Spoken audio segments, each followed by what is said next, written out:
What do you think is the most important question that needs to be answered from both candidates? Who won the last election?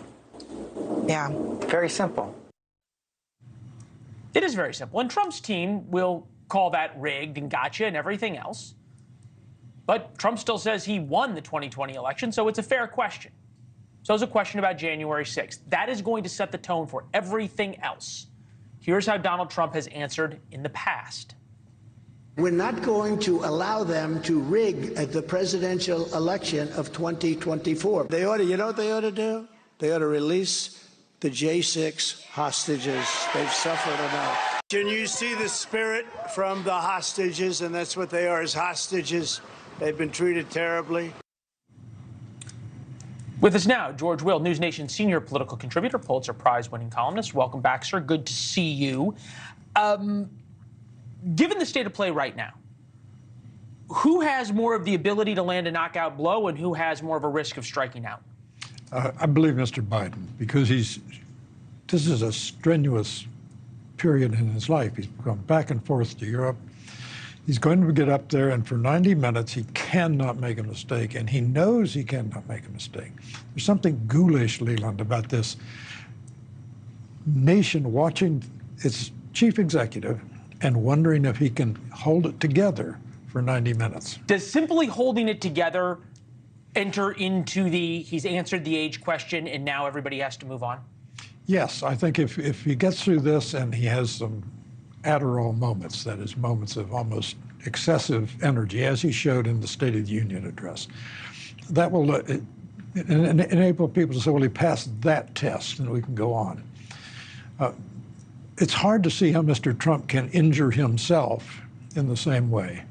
It's other than in answering that question. Right, other than answering 2020 and January 6th. Well, it's one thing to say, I won this rigged election when you're in front of 20,000 screaming supporters. It's another thing to say, I defeated the man standing next to me.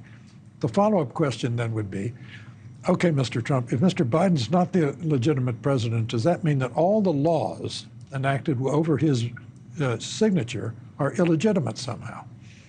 It's rather consequential to deny that for 4 years we've had an illegitimate president. Well, to be fair, though, his strongest supporters are worried about that. Bill O'Reilly, who your thoughts aside of, and Charlie Kirk were discussing that very issue last night. Take a listen. I think that Trump's obsession with 2020, all right, still continues to hurt him in this election. Am I wrong? So first, I'll say that there's a season for all things. And when it was really let's just say a recent wound, I think it was helpful to talk about ways we could have secured the election better and things we could have done better in 2020. Went on to say, we need to move on to this. Trump's people know he's vulnerable here. Well, the Trump people are behaving differently this time around because last time Mr. Trump said the mail-in ballots are inherently fraudulent and open to fraud. Now Republicans are saying, please, we're getting in the game. We know that mail ballots are part of the landscape now. So the Republicans have moved on. Mr. Trump hasn't, and he's ignoring the fundamental axiom that elections are always about the future. Crooked Joe Biden is the worst debater I've ever faced. This is Trump. He can't put two sentences together. Crooked is also the worst president in the history of the United States by far. Okay, so you could expect some of that. Do you expect that kind of rhetoric on the stage coming up? Do you not? I don't.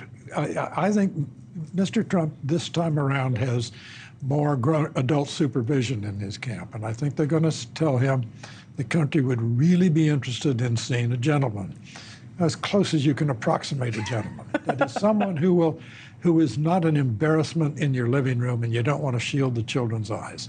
Okay, and you can't really plan the knockout moments, the delivered punches, right? Or we don't know what they're planning in their debate prep. May happen, may not. The shut-up man from Joe Biden seemed to be extemporaneous and unplanned. That said, there's a chance this ends up in a draw, right? That neither side really did much. Everybody kind of did what they expected. And Joe Biden doesn't excel and have some moment where he delivers clarity. But at the same time, he doesn't have any senior moments that everybody goes, God, we have to do something else. So Democrats are left with the current state of the race. Would Democrats be better off, all else equal, for either Joe Biden to have a great night or so terrible a night they must have an honest conversation about replacing him on the ticket? They need a great night, but it's hard to understand what a great night would be. A draw would serve the Democrats because the economy is doing well. The economy is the envy of the world right now, the U.S. economy. And polls, Leland, are beginning to show it. Small, incremental gains. You've got till November to make cumulative incremental gains, and he wins. So simply playing for a draw for Joe Biden is a win. The incumbent wins. Thanks for watching. Go to joinnn.com to find NewsNation on your television provider. And don't forget to click the red subscribe button below to get more of NewsNation's fact-driven, unbiased coverage.